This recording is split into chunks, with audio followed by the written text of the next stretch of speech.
Bon, ok, je me présente, Eric J. Hughes. Pourquoi le J? Ben, j'ai un deuxième nom, c'est Jonathan. Pour les gens qui veulent me connaître un peu plus personnellement, c'est Eric Jonathan Hughes. J'ai fait mes études en graphisme. Donc, ma force est au niveau de la création, le design, le graphisme, les visuels, l'art visuel là, en général.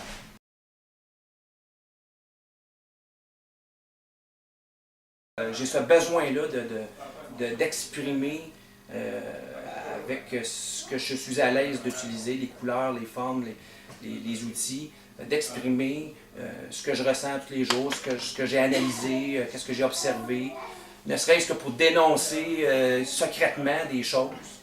J'ai pas cette ambition-là ou cette essence-là de vouloir que tous les gens comprennent qu'est-ce que je fais dans mon atelier. Tant mieux s'il y a des gens qui aiment. Tant mieux s'ils n'aiment pas, si ça les provoque. Tant mieux aussi, ça peut peut-être les amener à quelque part à faire une réflexion. Faire de l'art pour que les gens apprécient, c'est correct aussi.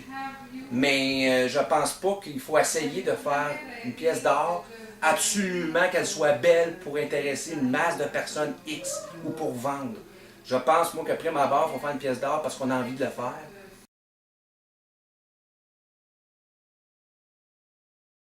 Je ne me limite pas à une forme technique d'art plastique. Autrement dit, si on me demande de faire un tableau, ok, c'est un tableau, c'est une peinture, mais pourquoi pas intégrer le collage, pourquoi pas intégrer des choses qui n'ont jamais été intégrées.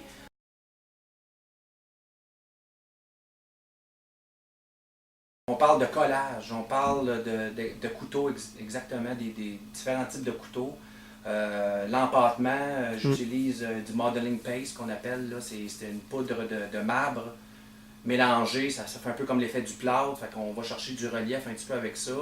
Je peux utiliser le peigne, des peignes à cheveux, des choses comme ça pour faire des lignes. Mais ce qui est important à retenir dans ma démarche, si on peut appeler ça une démarche, c'est souvent je me laisse inspirer par mon environnement immédiat et je me mets un fond musical. Ça arrive souvent que je peins, je rentre dans une concentration, mais en background, il y a une musique qui me fait découvrir là, des sons et dans ma tête, je synthétise ce qui se passe et je me laisse inspirer par ce moment-là. Puis là, ben, je peins.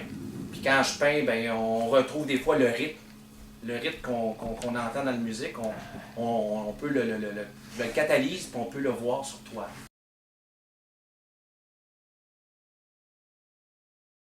Il y a quelques années, une dizaine d'années, qui était vraiment l'éjection avec des seringues coupées d'acrylique liquéfié. Alors, c'était vraiment le jet sur la toile qui donnait une ligne, mais avec des pointillés qui n'étaient pas très bien définis, puis qui pouvait faire un peu l'effet vitrail, mais pas bien défini. C'était intéressant d'explorer cette chose-là. Mais une fois que tu as fait 25-30 tableaux, ça devient une technique. Ça devient une maîtrise d'une façon de faire. Alors, pourquoi pas l'intégrer avec d'autres choses ou la provoquer pour complètement changer. C'est ça qui fait que souvent, dans mes productions, on retrouve des séries de tableaux. Parce qu'il y a eu un transfert qui a été fait en m'auto-provoquant une façon de faire pour ne pas être confiné dans une technique précise ou être reconnu pour un sujet ou une palette de couleurs ou une technique précise.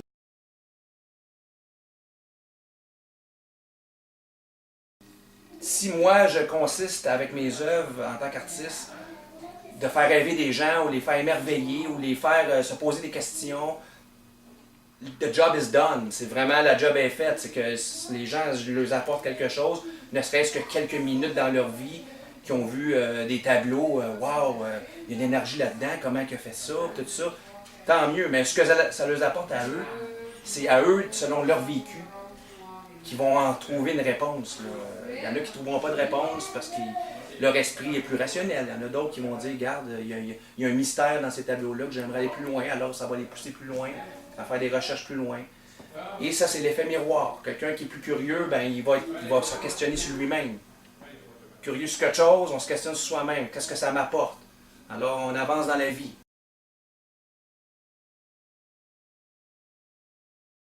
Aujourd'hui, oui, question de coût pour l'acheteur, souvent on passe droit, là, les acheteurs veulent rencontrer l'artiste va vendre son tableau, va en faire la promotion dans la mesure de ses connaissances et du possible.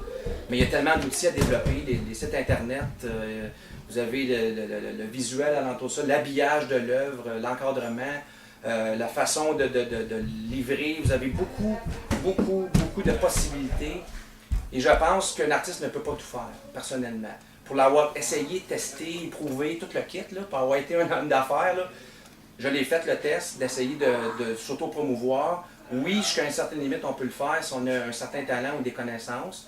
Moi, je suis privilégié parce que j'ai étudié en graphisme, puis j'ai eu une business, puis une agence, donc je peux me monter un site internet, je peux me faire un dépliant, je peux m'auto-promouvoir à quelque part. Mais le temps que tu passes à faire ça, tu ne crées pas.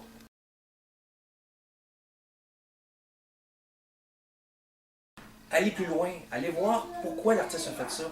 Des fois, l'œuvre, c'est un véhicule. L'œuvre, ça communique quelque chose. Mais, moindrement, si vous êtes curieux, et vous voulez faire des liens, vous allez plus loin, vous allez voir les autres œuvres de cet artiste-là. Quelle autre œuvre d'autres artistes qui ressemblent, avec qui se tient, c'est quoi ses influences, lire sa biographie.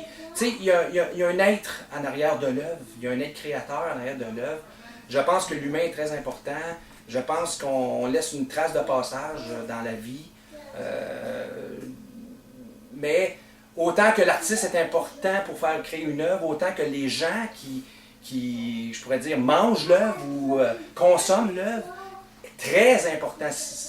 Si on fait des œuvres et que ça reste dans un sous-sol, puis ça prend la poussière, puis qu'à un moment donné, ça passe au feu, c'est bon, l'artiste a vécu son moment avec l'œuvre, mais personne n'a pu contempler ou deviner le pourquoi que cette œuvre-là a été faite. Puis je trouve que c'est l'autre partie. C'est comme le yin et le yang.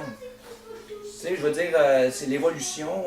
Les gens peuvent avoir une perception personnelle de chaque œuvre. Puis je dirais aux gens là, d'être curieux, d'aller plus loin, d'essayer d'avoir un intérêt plus prononcé, plus poussé que juste le matériel, l'œuvre en soi.